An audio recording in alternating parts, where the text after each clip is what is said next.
এই গল্পটা অনেক আগেকার। দরিদ্র একটা কবিতা নামের মেয়ে নিজের মায়ের সাথে থাকত।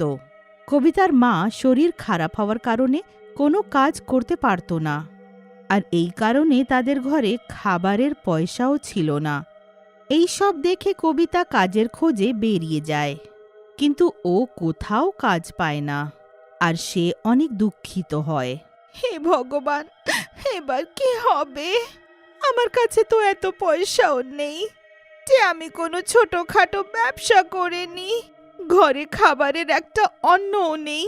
আমি তো খালি পেট রয়ে যাব, কিন্তু মা, ওনার তো শরীরও ভালো নয়, আর এই অবস্থায় তার খালি পেট থাকা ঠিক নয়। হে ভগবান, এবার কি হবে? তখনই রাস্তায় ও একটা আখের রস বিক্রি করতে থাকা লোককে দেখে। ওকে দেখে সে মনে মনে ভাবতে লাগে, মনে হয় এখানে আমি কোনো কাজ পেয়ে যাব। গিয়ে একটু জিজ্ঞেস করে দেখি। তারপর ও সেই আখের রসওয়ালার পাশে যায়। দাদা, আপনার কাছে আমি কোনো কাজ পাবো? দোকানদার মনে মনে ভাবে, কাজ? এই মেয়েটার কাজের প্রয়োজন, আর আমার চাকরটাও তো এখন নেই। এক কাজ করি, একেই রাখি, এর কাজ হয়ে যাবে আর আমারও। তারপর ও কবিতাকে বলে, তোমায় মেশিনের মধ্যে আখগুলো ঢুকিয়ে রস বার করতে হবে, পারবে তো? কবিতা খুশি হয়ে তাকে উত্তর দেয়, হ্যাঁ হ্যাঁ, আমি করব। আর তারপর কবিতা তখনই তার দোকানে কাজ করতে বসে যায়, আর আখ মেশিনে দিয়ে সেটার রস বার করে, আর দোকানের মালিক ওটা গেলাসে ঢেলে গ্রাহকদেরকে খাওয়ায়। এইভাবে কাজ করতে করতে সারা দিন পেরিয়ে যায়, আর সন্ধে সময় দোকানদার তার ছুটি করে দেয়, আর তাকে কিছু পয়সা দেয়। পয়সাগুলো হাতে নিয়ে কবিতা অনেক খুশি হয়। আমার পরিশ্রমের রোজগার, এবার মা বাবাকে খালি পেট থাকতে হবে না, আর তাদের ওষুধও হয়ে যাবে। তারপর ও টাকা দিয়ে রেশনের দোকানে গিয়ে একটু রেশন নিয়ে নেয়, আর নিজের মায়ের ওষুধ নিয়ে বাড়ি ফিরে আসে, আর তাড়াতাড়ি রান্না করে নিজের মাকে খাবার খাওয়ায়। এইটা দেখে তার মায়ের চোখে জল ভরে আসে, আর সে চোখে জল ভরে নিজের মেয়ে কবিতাকে বলে, আমিও কেমন দুর্ভাগা মা আছি যে আমার থাকার সত্ত্বেও আমার মেয়েকে কাজ করতে হচ্ছে। মা, কি যে বলো, কেমন কথা বলছো? বাচ্চারা মা বাবার খেয়াল রাখবে না তো কে করবে ওগুলো? আমার অসুখ হলে তুমিই তো আমার খেয়াল রাখো। এবার আমি যে একটু কাজ করে নিলাম তো কি হয়ে গেল? এবার এইসব কথা ছাড়ো তো, আর তাড়াতাড়ি খাবারটা শেষ করো। আগে তুই আমাকে এটা বল যে তুই কোন কাজটা পেয়েছিস। এইটা শুনে কবিতা চিন্তায় পড়ে যায়। যদি মাকে বলে দিই যে আমি আখের রস বার করার কাজ পেয়েছি, তো সে অনেক রাগ করবে, আর আমাকে কাজেও যেতে দেবে না। না না, মাকে কিছু বলবো না। এইসব চিন্তা করে ও নিজের মাকে কিছু না বলার সিদ্ধান্ত নেয়। মা, ওই জমিদারের ঘরে আমি পরিষ্কার করার কাজ পেয়েছি। তবে ঠিক আছে। এবার পরের সকাল, যেই সকাল হয়, কবিতা নিজের বাড়ির কাজকর্ম সারিয়ে তাড়াতাড়ি কাজের জন্য বেরিয়ে যায়, আর দোকানে গিয়ে আখের রস বার করে, আর তার মালিক গেলাসে রস ঢেলে গ্রাহকদেরকে খাওয়ায়। তখনই হঠাৎ মেশিনে আখ ডালার সময় তার দুটো হাত চলে আসে, আর আখের সাথে সাথে তার দুটো হাতই মেশিনের ভেতরে চলে যায়। ও চিৎকার করে, আহ আহ, আমার হাত, আমার হাত! কেউ আমার হাত মেশিন থেকে বার করো! কেউ আমার সাহায্য করো! কবিতার দুটো হাতই মেশিনের ভেতরে ফেঁসে যায়। ও কষ্টে চিৎকার করতে থাকে, আর তার হাত দিয়ে রক্ত বেরোতে থাকে। ও মেশিন থেকে হাত বার করার অনেক চেষ্টা করে, কিন্তু ওটা মেশিনের বাইরে করতে পারে না। কবিতা বেচারি কষ্টে চিৎকার করে বারবার সাহায্যের জন্য ডাকতে থাকে, কিন্তু কেউই তার সাহায্য করতে আসে না। আর দেখতে দেখতে কবিতার দুটো হাতই পুরোপুরি নিষ্পিষ্ট হয়ে যায়। এই কারণে তার অনেক রক্তপাত হয়, আর ও অজ্ঞান হয়ে পড়ে যায়, আর ও মারা যায়। ও একটা ডাইনি হয়ে যায়। এবার রাতে ডাইনি নিজের দুটো কাটা হাত দেখে জোরে কাঁদতে লাগে।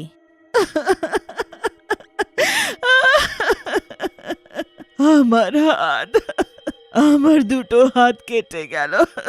কবিতা নিজের দুটো হাতের দিকে তাকিয়ে কাঁদতে থাকে। তখনই তার নজর নিচে মাটিতে যায়। এইটা এটা তো আমি আছি, কিন্তু আমি নিচে পড়ে আছি কি করে? এইটা দেখে ও জোরে কাঁদতে লাগে। না না, আমার সাথে এটা হতে পারে না, আমি মরতে পারি না। এবার আমার মায়ের কি হবে? এবার আমি কাউকেই ছাড়বো না। এদের সবার কারণে আমি মারা গেলাম, এবার আমি কাউকেই ছাড়বো না। তারপর হঠাৎ ডাইনিটা জোরে হাসতে লাগে।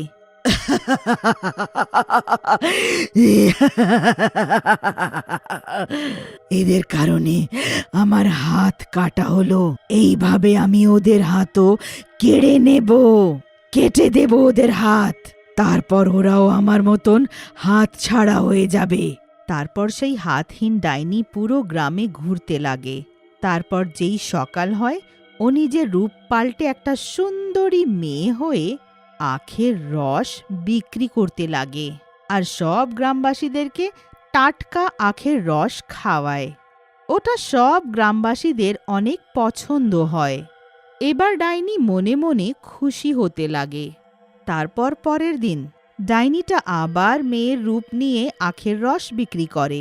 আখের রস খেয়ে নাও, টাটকা টাটকা, যে কেউ আমার আখের রস খাবে সে ঠান্ডা হয়ে যাবে।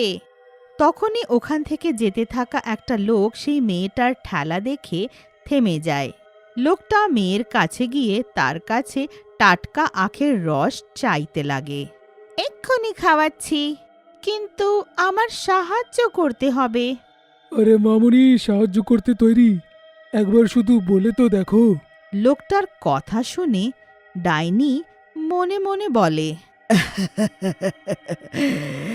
আমাকে তোর প্রাণ নয়, তোর হাত চাই, আর তাও দুটো হাত। তারপর তুই আমার মতনই হাতহীন হয়ে যাবি। তারপর মেয়েটা লোককে মেশিনে আখ দেওয়ার জন্য বলে। লোকটা মেয়ের দিকে তাকিয়ে থাকে আর মেশিনে আখ দিতে লাগে। তখনই মেয়েটা ডাইনিতে পরিণত হয় আর জোরে হাসতে লাগে।